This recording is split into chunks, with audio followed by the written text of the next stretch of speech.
사랑하는 성도 여러분, 오늘 말씀은 우리에게 아주 단순하지만 매우 중요한 질문을 던지고 있습니다. 십자가가 나에게 무엇이냐 하는 질문입니다. 십자가는 나에게 무엇입니까? 미련한 것입니까? 아니면 능력입니까?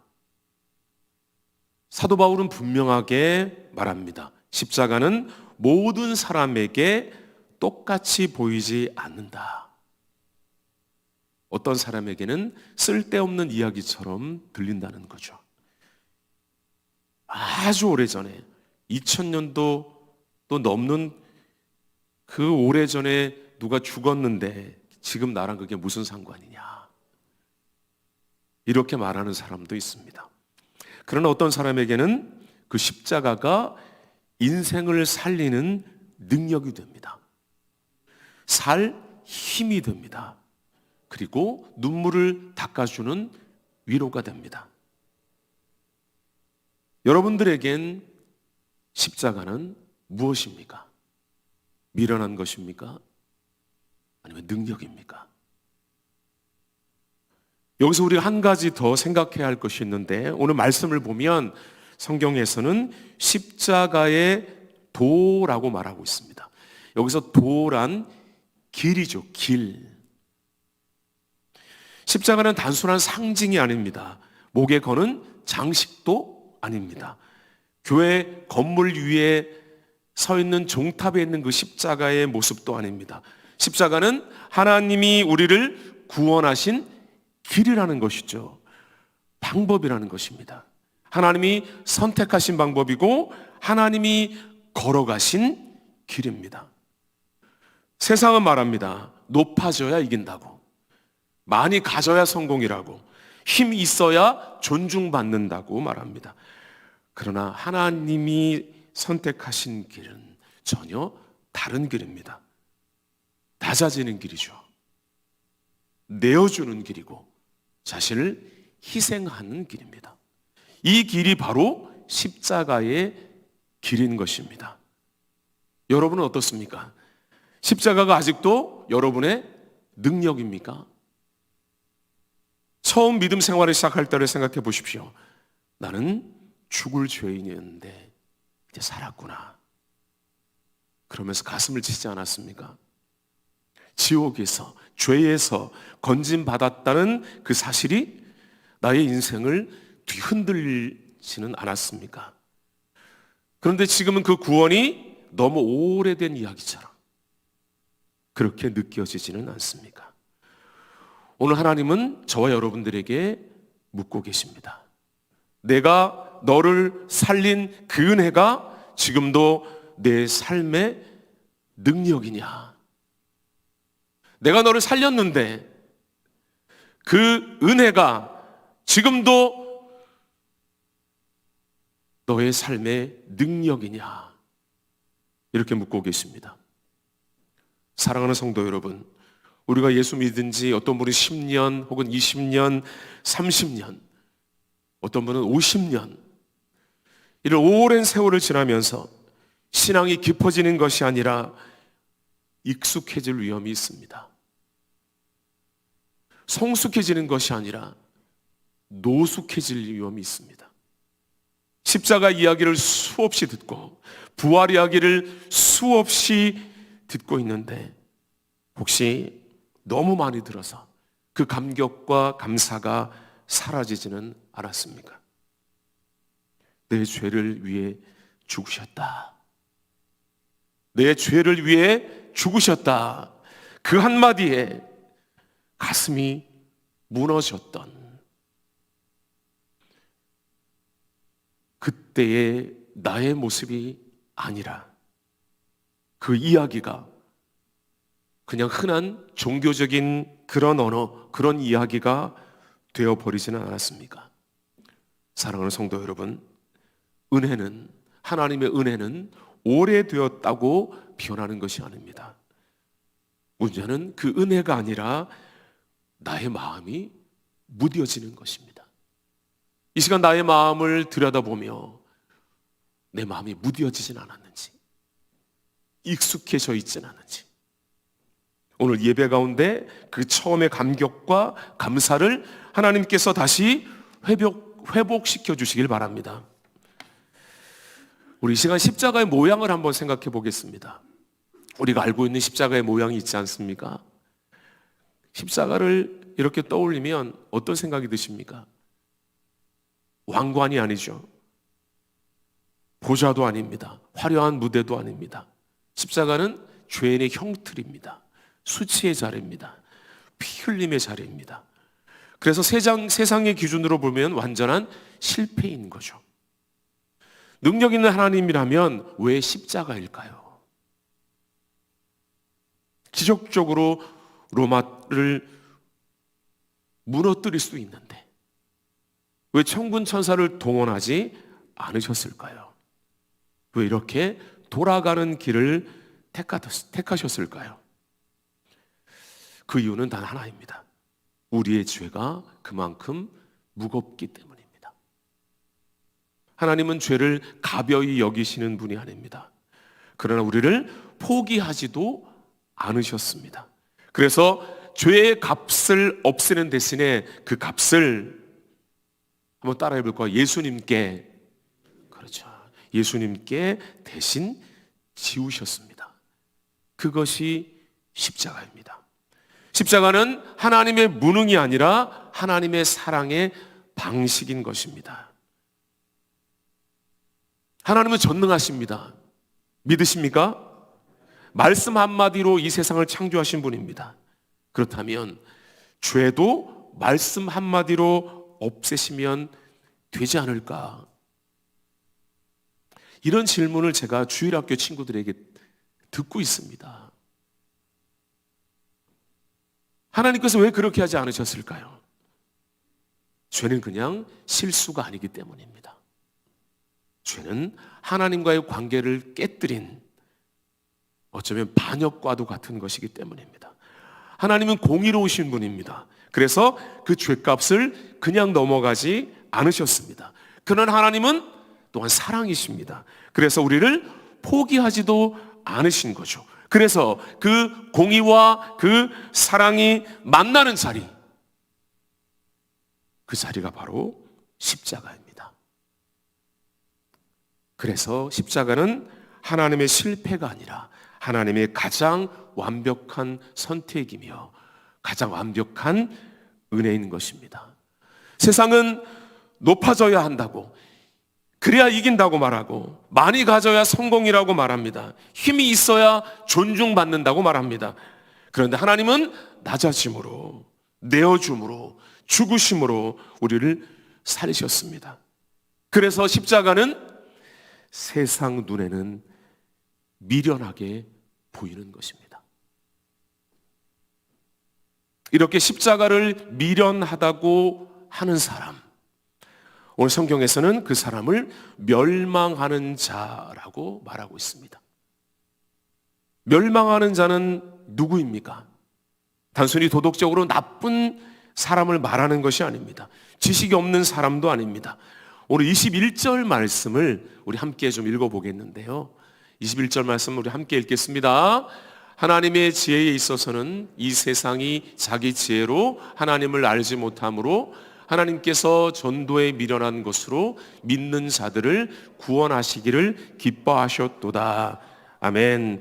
이 세상이 자기 지혜로 하나님을 알지 못하므로, 바울은 말하고 있습니다. 자기 지혜로 하나님을 알려는 사람, 자기 이해 안에, 자기 지식 안에 하나님을 가두려는 사람, 그 사람이 멸망의 길에 서 있다는 것입니다. 지금 이 자리에 저보다 믿음의 선배님들이 많이 계십니다. 우리가 살다 보면 어떻습니까? 인생이 다 이해되고 설명되던가요? 저희 식구가 5식구가 된 게 2020년도입니다. 2020년도에 제 동생이 40대 중반에 먼저 부름을 받았어요. 갑자기 쓰러져서.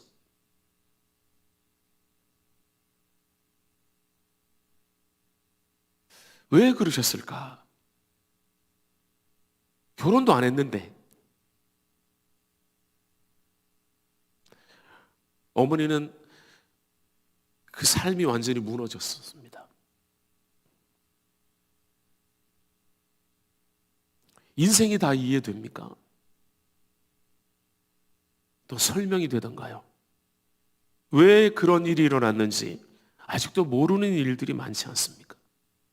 그런데도 여기까지 온 것은 저는 하나님이 붙드셨기 때문이라고 생각합니다.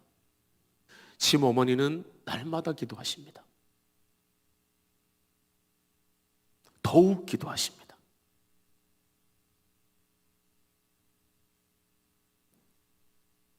저희 아버님이 담배를 끊으셨고, 이거 보시면 안 되는데.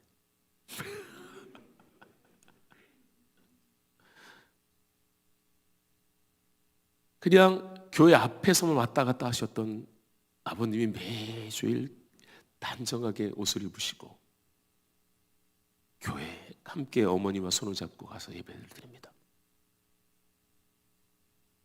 십자가를 믿는다는 것은 이런 고백입니다.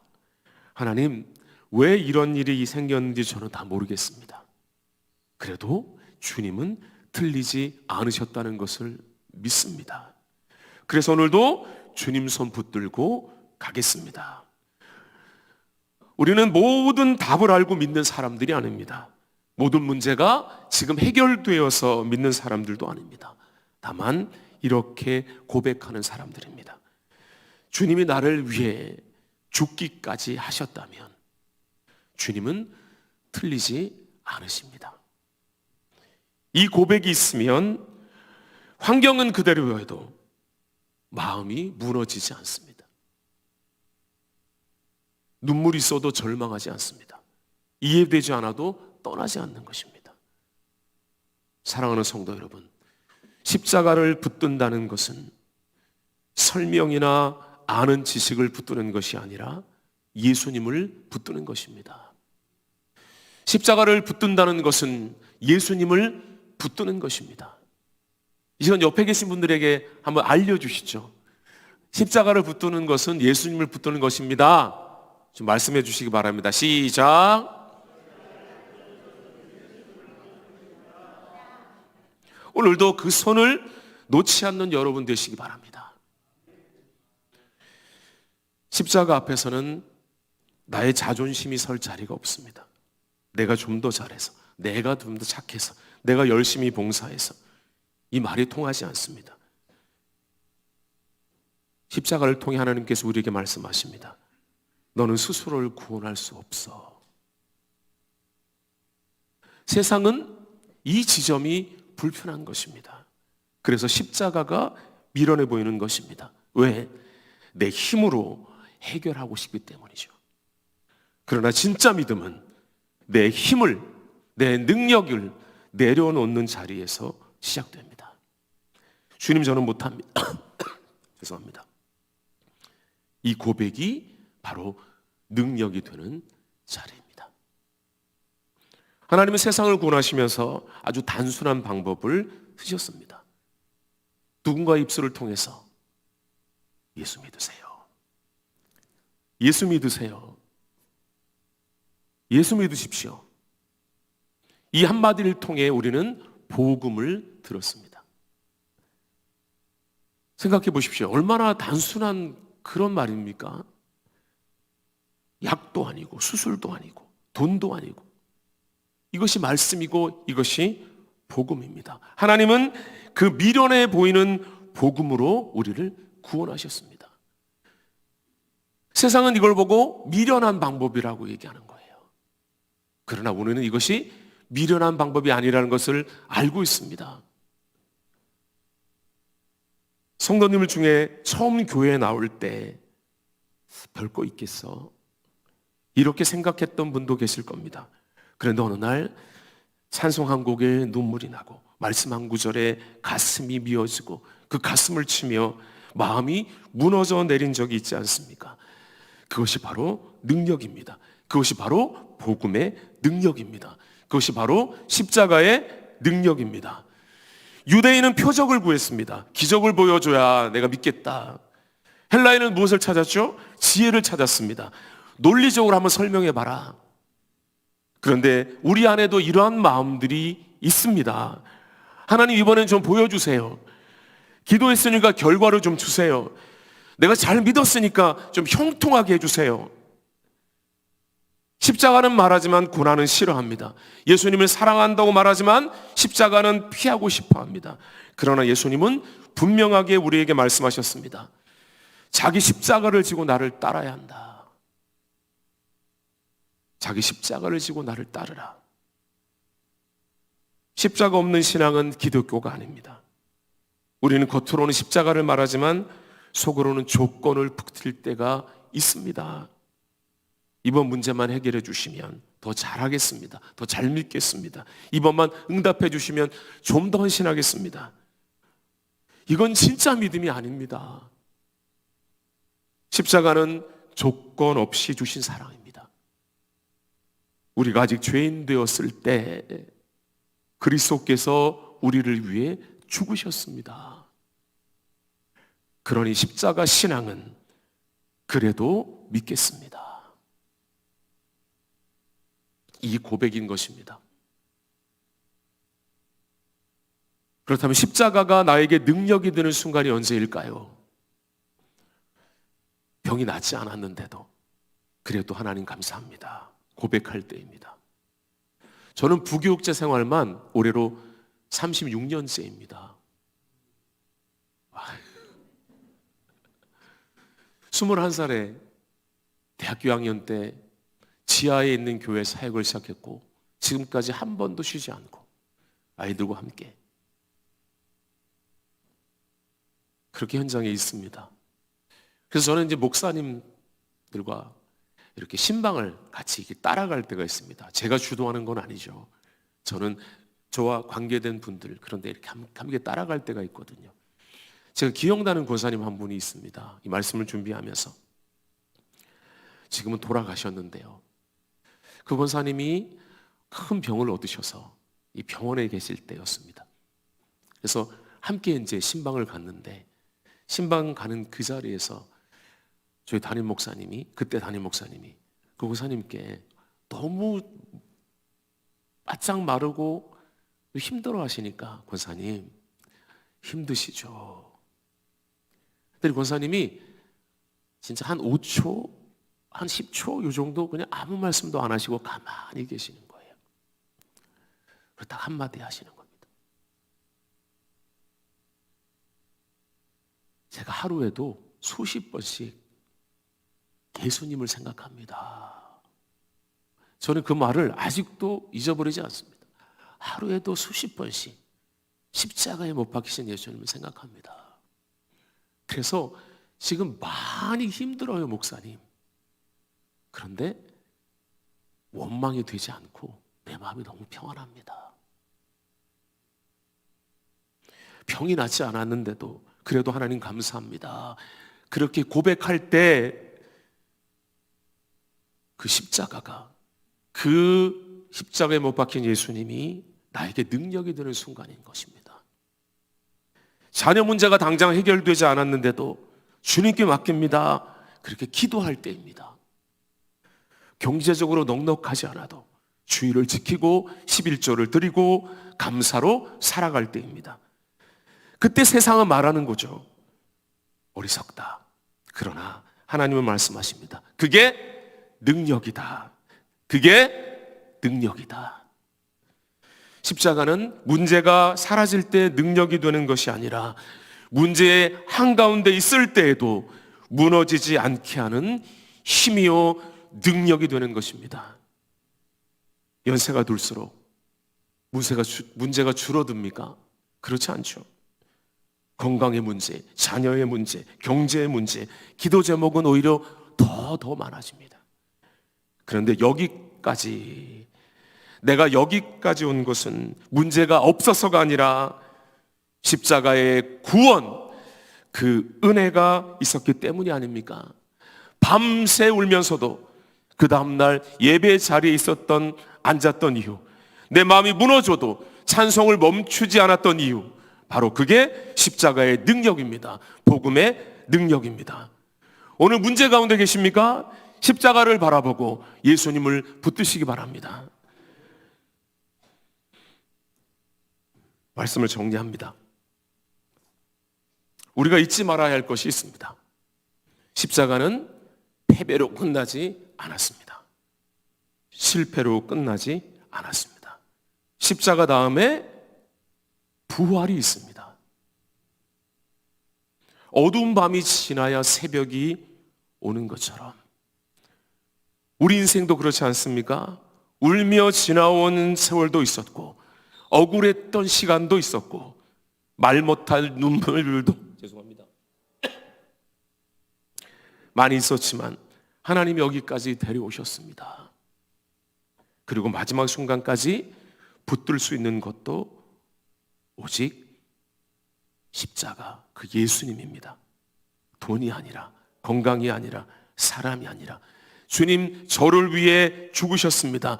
제가 그것을 믿습니다. 오늘도 그 예수님 붙들겠습니다. 이 고백이 오늘 우리를 살리게 하는 십자가의 능력임을 믿으시는 여러분들 되시기 바랍니다. 성도 여러분, 인생의 마지막 순간을 생각해 보십시오. 저는 치매 요양병원에 봉사를 갑니다. 저희 팀들과 함께 지금은 주간보호센터가 있지만 예전에는 아주 산속에 치매 요양병원들이 있었습니다. 한 달에 한 번씩 봉사를 가는데 한 번씩 가면 지난달에 있었던 분이 안 계시는 거예요. 돌아가신 거죠. 그래서 더 마음을 쏟아서 더 힘을 다해서 그분들을 웃게 해드리고 그래서 다음에 또 와 다음이라는 그 말이 그분들의 입에서 이렇게 나오는 그 순간이 너무너무 기쁘고 감사합니다. 인생의 마지막 순간 그때 통장에 잔고가 떠오르는 것이 아니라 이때 한번 웃어주셔야 되는데 집 평수가 떠오르는 것이 아니라 주님 저를 위해 죽으셨습니다. 그래서 감사합니다. 이 한 문장만 남는 그 인생이 성공한 인생이요. 능력 있는 그런 삶을 살아낸 그리스도인임을 이 시간 한 번 더 여러분 마음에 새기고 마지막까지 그 예수님 붙들고 나아가시는 여러분들 되시기 바랍니다. 보이는 기적이 없어도 즉각적인 응답이 없어도 십자가를 붙드는 사람, 그 사람이 구원받은 사람입니다. 십자가는 멸망하는 자에게는 미련하지만 구원을 받은 우리에게는 지금도 여전히 하나님의 능력입니다.